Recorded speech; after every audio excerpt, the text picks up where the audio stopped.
हाँ जी, क्या नाम है भाई? ऋषिकेश शुक्ला। शुक्ला जी, कल राहुल गांधी सदन में बोल रहे थे कि द्रोणाचार्य की तरह भाजपा सरकार ने भी अंगूठा काट लिया है व्यापारियों का, किसानों का और छात्रों का। क्या कहेंगे आप उस पर?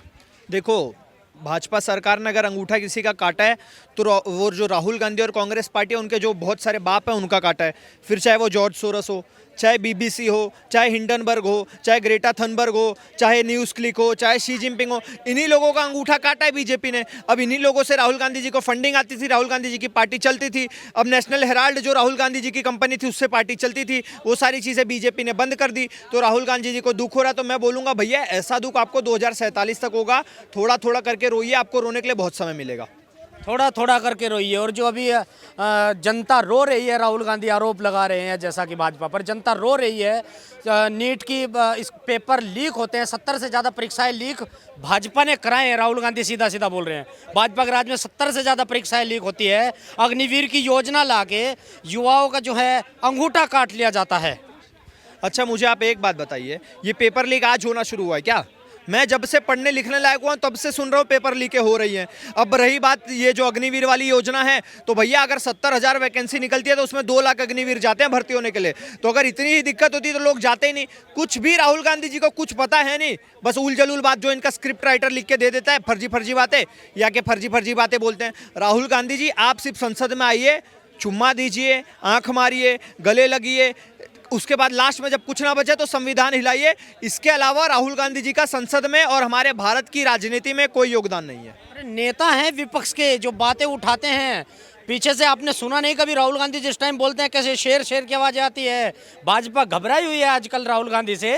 राहुल गांधी जिस तरीके से बोलते हैं कि व्यापारियों का जो है अंगूठा काट लिया, छोटे व्यापारियों का, और सीधा इल्जाम लगाते हैं, द्रोणाचार्य को भी लेते हैं कि द्रोणाचार्य ने काटा है। सर जी, जो अभी आपने बोला ना कि राहुल गांधी जी उठाते हैं, तो राहुल गांधी जी सिर्फ संविधान हाथ में उठाते हैं, उसके अलावा कुछ नहीं उठाते।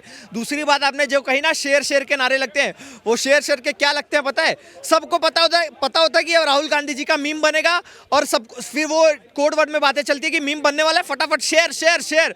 तो राहुल गांधी जी की मीम शेयर करने की बात होती है, उनको कोई शेर नहीं बोलता। राहुल गांधी जी 2047 तक सिर्फ संविधान हिलाएंगे, भाषण देंगे और यात्राएं करेंगे, और हमारे बीजेपी और जितने भी एनडीए वाली पार्टियां हैं वो शपथ ग्रहण करेंगे, फिर शपथ ग्रहण करेंगे, फिर शपथ ग्रहण करेंगे। मैं आपको दावे के साथ बोल रहा हूं, 2047 तक सिर्फ यही चलने वाला है भारत में। 2047 तक यही चलने वाला है। आपने संविधान की बात करी, राहुल गांधी आरोप लगाते हैं भाजपा पर कि संविधान, अभी तक तो यही था कि संविधान की रक्षा हम कर रहे हैं, भाजपा संविधान के साथ में छेड़छाड़ करेगी। अभी कल बोल रहे थे कि भाजपा संविधान से चल ही नहीं रही है, मनुस्मृति से चल रही है। संविधान में सबसे ज़्यादा अगर छेड़छाड़ और सबसे ज़्यादा अगर बदलाव की है तो कांग्रेस पार्टी ने की है। 100 से ज़्यादा बार ये संशोधन कर चुके हैं संविधान में, और बाद में आते संविधान पे ज्ञान देने।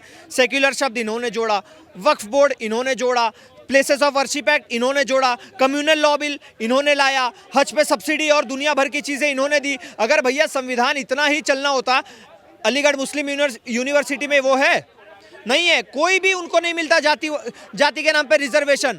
जितनी भी है मुस्लिम यूनिवर्सिटी आपको मिलेगी, उसमें एक में भी आपको रिजर्वेशन नहीं मिलेगा। क्यों भैया? रिजर्वेशन का ठेका सिर्फ हिंदुओं ने ले रखा है। राहुल गांधी जी किसके नेता आपको पता है?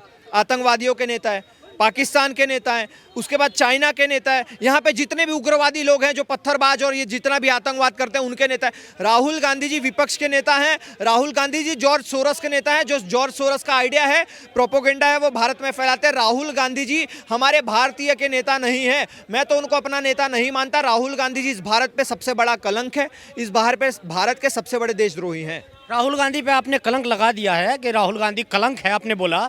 राहुल गांधी बोलते हैं कि यूपी के मुख्यमंत्री योगी आदित्यनाथ के राज में आज से 4 साल पहले जिस दलित बच्ची का रेप हुआ था, वो जिसके साथ में रेप हुआ है उस बच्ची का अंतिम संस्कार तक नहीं हुआ है सही तरीके से, और उसके जो घर वाले हैं उनको घर से बाहर भी नहीं निकलने दिया जा रहा है, जबकि दोषी खुले में घूमते हैं। 4 दिन पहले राहुल गांधी हाथरस गए थे और वहाँ जाके राहुल गांधी ये सब कुछ पता करके आए हैं। वही तो मैं आपको बोलता हूँ ना, ये सारा जो राहुल गांधी का प्रोपेगेंडा ना, वो सिर्फ जातिवाद पे चलता है। किसी भी इनका एक ही प्रयास होता है किसी ना किसी तरीके से भारत के जो मेजॉरिटी हिंदू हैं उनको यादव, दलित, क्षत्रिय, ब्राह्मण इन्हीं सब लोगों में बांट के रखो और बाद में तुष्टीकरण की रोटी सेकते रहो। तो लेकिन अब ऐसा नहीं होने वाला, क्योंकि इसका तोड़ बीजेपी ने निकाल लिया, इसका तोड़ योगी आदित्यनाथ ने निकाल लिया कि बटोगे तो कटोगे। ये राहुल गांधी जी वहां तो जाते हैं संभल में, राहुल गांधी जी हाथरस तो जाते हैं, राहुल गांधी जी कभी साक्षी पे बोला है, राहुल गांधी जी ने कभी श्रद्धा वाडकर पे बोला है? नहीं बोलेंगे। क्यों? क्योंकि वहां पे मारने वाला मुसलमान था। राहुल गांधी जी गोपाल मिश्रा के घर जाने के लिए कभी गए थे?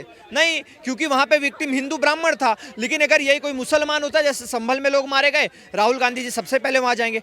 इनकी पूरी राजनीति सिर्फ मुसलमान, इनकी पूरी राजनीति सिर्फ जातिवाद, यादव, दलित इन्हीं सब पे चलती है।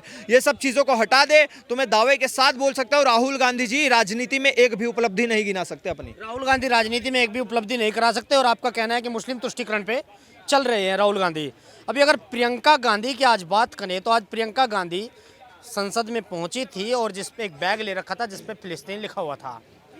बांग्लादेश पे वो लोग चुप हैं, लेकिन फिलिस्तीन का बैग लेकर पहुंच जाते हैं। फिलिस्तीन के आतंकियों को उन्हें बहुत ज़्यादा दर्द है। देखो, जितने भी लोग, चाहे प्रियंका गांधी हो, चाहे राहुल गांधी हो, चाहे जितने ये विपक्ष की पार्टियां हो, जो गाजा पे छाती पीट रहा था, आज सारे आपको ढाका पे चुप मिलेंगे। क्यों? क्योंकि ढाका में विक्टिम हिंदू है। अगर वही गाजा में देखो मुसलमान मरे, आतंकवादी मरे, एक्चुअल में हमास जो थे, लेबनान में देख लो हिजबुल्लाह के आतंकवादी मरे, उनके लिए इनका प्रेम उमड़ गया। लेकिन बांग्लादेश में हिंदू मर रहा है इसीलिए इनको कोई दिक्कत नहीं है। तो भैया ये आज तक नहीं समझ पाए कि भारत में मेजॉरिटी में हिंदू है, 110 करोड़ हिंदू हैं, अगर उनको खुश रखेंगे तभी हम चुनाव जीत पाएंगे। यही चीज़ राहुल गांधी नहीं कर रही है, तो 400 से आज 40 पे आ गई है। आप फिलिस्तीन फिलिस्तीन के नारे लगाते रहिए, कुछ नहीं उखड़ने वाला। जितना फिलिस्तीन करोगे उतना ही जो इजराइल वाले हैं उतना ही बॉम्ब फिलिस्तीन पे गिराएंगे, आप कुछ नहीं उखाड़ पाओगे। आप सिर्फ एक बैग लेके चलते रहिए, आप धीरे धीरे वो बैग लेके आपको भारत से भी भागना पड़ेगा। भारत से भी भागना पड़ेगा। तो बांग्लादेश पे विपक्ष की अगर बात करें तो विपक्ष तो बोल ही नहीं रहा है, लेकिन मोदी सरकार से जो उम्मीद की जा सकती है वो भी तो कुछ नहीं हो रहा है। देखो सर, अगर सबसे पहला खुल के कोई ट्वीट करने वाला था बांग्लादेश सरकार पे, वो भी हिंदू लिखते हुए, तो मैंने तो माननीय प्रधानमंत्री का ही ट्वीट देखा। उसके बाद मैंने राहुल गांधी का एक भी ट्वीट अभी तक नहीं देखा। मैंने अखिलेश यादव का एक भी ट्वीट अभी तक नहीं देखा। क्यों भाई? तुमने सिर्फ मुसलमान, तुमने सिर्फ आतंकवादियों का ही ठेका ले रखा है क्या? हिंदू आपके लिए जनता नहीं है? हिंदू आपके लिए पब्लिक नहीं है? तो भैया ये दोगला चेहरा जो है ना, वो भारत की जनता देख रही है। और ऐसे ही जैसे हरियाणा में हमने जवाब दे दिया, हमने महाराष्ट्र चुनाव में दे दिया, हमने उत्तर प्रदेश के उपचुनाव में भी जवाब दे दिया, ऐसे ही हम आने वाले जितने भी चुनाव हैं उस चुनाव में हम बटन दबा के कमल का आपको जवाब देंगे।